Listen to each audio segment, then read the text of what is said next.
आंखों ही आंखों में आंखें चार होता है, दे दे दिल जो वहीं दिलदार होता है। आंखों ही आंखों में आंखें चार होता है, दे दे दिल जो वहीं दिलदार होता है। अपने सनम को प्यार से हमको थोड़ा देखा कीजिए,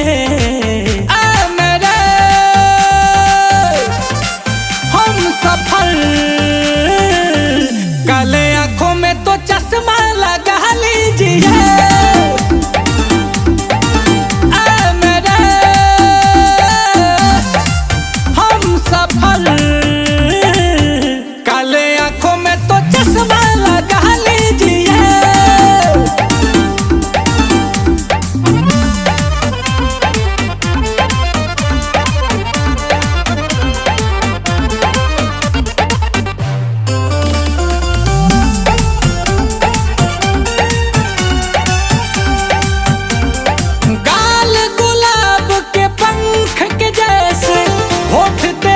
मधुशाला है, कह दो सभी से आज अभी से आपका ये दिल वाला है।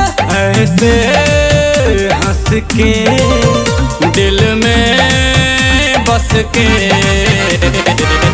जरा सीने में तो चाहत जगा लीजिए।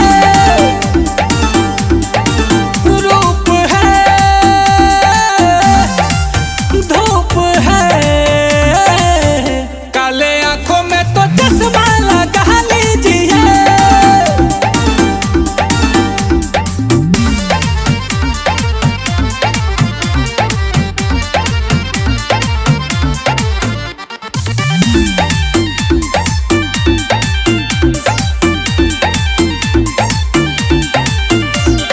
हुस्न की रानी तू मस्तानी, मौसम की बहार है तू, ताजमहल सी कोई गजल सी, नील कमल की प्यार है तू।